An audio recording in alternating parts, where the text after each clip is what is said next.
Good afternoon, folks. With the devastation caused by Hurricane Ian in Florida and the storm just hours away from hitting South Carolina, as some parts are already hit, I want to update you on what we've done since I last spoke to you on this 24 hours ago.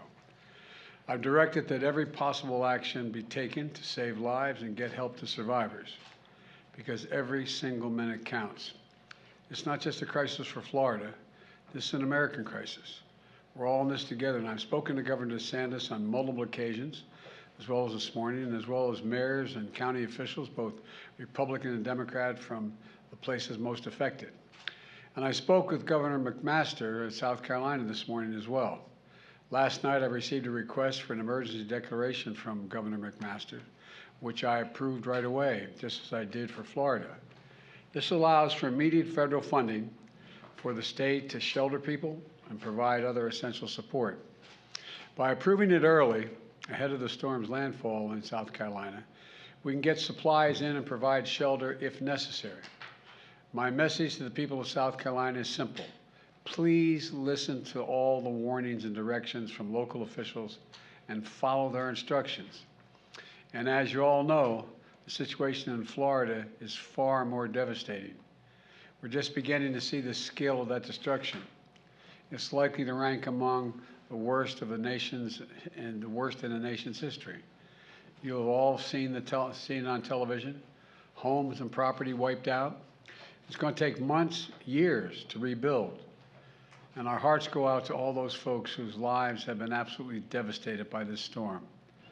America's heart is literally breaking just watching people watching on television.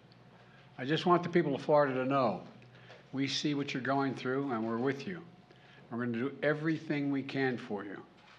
I say to the rest of Americans, just imagine yourself in that situation. Water rising, walls collapsing, streets turned literally into rivers, charter boats on top of automobiles, watching the home and the community you work so hard to establish, literally washed away. And folks across the country are now waiting to hear from parents and grandparents who live in Florida, just hoping and praying they're okay. At my direction, we pre-deployed the largest team of search and rescue experts in recent history, because so many of the rescuers need to take place now, need to be there in place now, in the water now. And the United States Coast Guard has been deployed as well. 6 fixed-wing aircraft, 18 rescue boats and crews, 16 rescue helicopters, which were in the air all day yesterday and are added again today. Working with the Defense Department, the National Guard, state and local first responders, they've rescued 117 people on the southwest Florida coast and Fort Myers and Naples so far. Just this morning, I spoke personally with the Lieutenant Commander of the Coast Guard, Christopher Hooper, who is leading the search and rescue operation there. He emphasized this is one fight, everyone working together, Coast Guard, Defense Department, Customs and Border Patrol, Florida Fish and Wildlife, local officials. They're doing everything they can to rescue people. He said, Mr. President, we will not rest at night until we know they're safe and sound. He talked about how they rescued a 94-year-old woman who had the courage to be hoisted up onto a helicopter, the wind blowing, and as well as a 1-month-old baby. Not the same time, but a 1-month-old baby as well, and so much in between.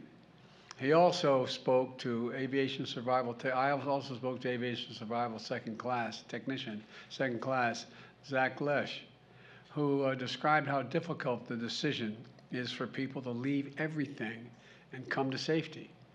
I told him how proud of him I was and thanked him for all the work he and his coasties are doing to save lives. I'm grateful for the brave women and men, federal, state, and local folks working so hard. They're all working as one team. Hear that from the governor as well as from the federal folks.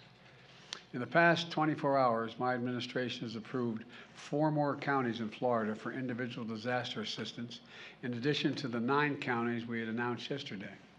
What that means is the federal government is covering every cost, 100% of the cost, to clear the massive debris left in the wake of the hurricane in these counties. and all needs to be cleared out for communities to begin the hard work of trying to get back on their feet. That declaration also means that we will cover all the extra costs for emergency personnel who are saving lives and providing for public safety. Because phone lines and internet might go out, FEMA is registering people directly to be able to get help. They're setting up disaster recovery centers and shelters all across the state so we can get survivors registered for the help they need as quickly as they can possibly get it. And if you can't get to a center, we're sending out mobile teams into communities to meet people where they are. Getting the power back on is also critical. I want to recognize, and this is, I think, impressive, 44,000 utility workers and restoration personnel from 33 states and the District of Columbia who are working around the clock to help get power back on for millions of Floridians who've lost it.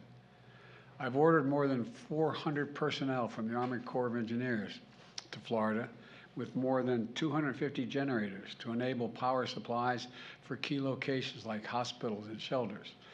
And last night, my Homeland Security Advisor met with the electric sector leaders to ensure that they're coordinating with owners and operators of the grid so nothing will stand in the way of getting the power back on. Yesterday, I was briefed by the leaders of FEMA, the Coast Guard, the Army Corps of Engineers, and other organizations that are at the tip of the spear right now. I directed them to provide me with information on where housing and health facilities and power and cell service and other critical infrastructure has been most affected so we can prioritize and focus our efforts and expand them where the help is needed the most. In addition to what we're doing for Florida and South Carolina, we remain focused on recovery efforts in Puerto Rico as well. And I will say it as long as we're going to stay with it and stay at it as long as it takes. I spent a lot of time with people in the aftermath of disasters. I have immense gratitude for the first responders and emergency crews who always show up no matter what. At times like these, Americans come together. They put aside politics. They put aside division, and we come together to help each other. Because we know if it were us who just lost our homes or a loved one, we'd hope people would show up to help us as well. Red Cross volunteers as far away as Oregon and the Dakotas, and utility workers from Minnesota and Nebraska and Vermont have traveled to Florida in the past few days to help do whatever they can. That's America. That's who we are. We're going to keep doing everything we can, and we'll do it as the United States of America. So God bless all of you who are hurting. May God protect the troops and all those brave souls risking their lives and fellow Americans. I want to say one more thing. I want to also speak to Mr. Putin's remarks this morning. You know, America and its allies are not going, let me emphasize, are not going to be intimidated,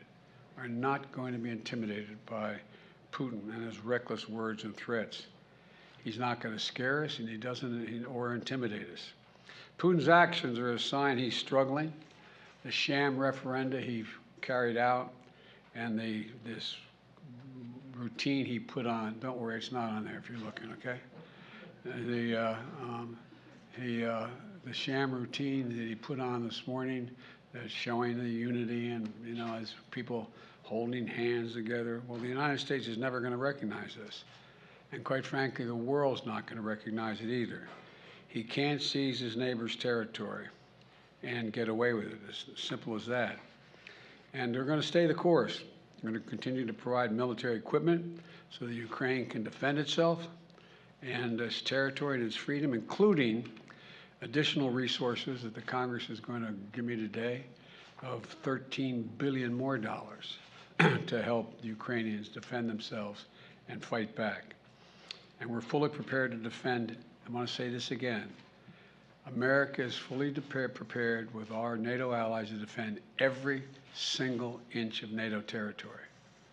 Every single inch. So, Mr. Putin, don't misunderstand what I'm saying. Every inch. And I've been in close touch with our allies. We're announcing new sanctions today as well. that including new authorities to sanction anyone who provides political or economic support to Russia's fraudulent territorial claims.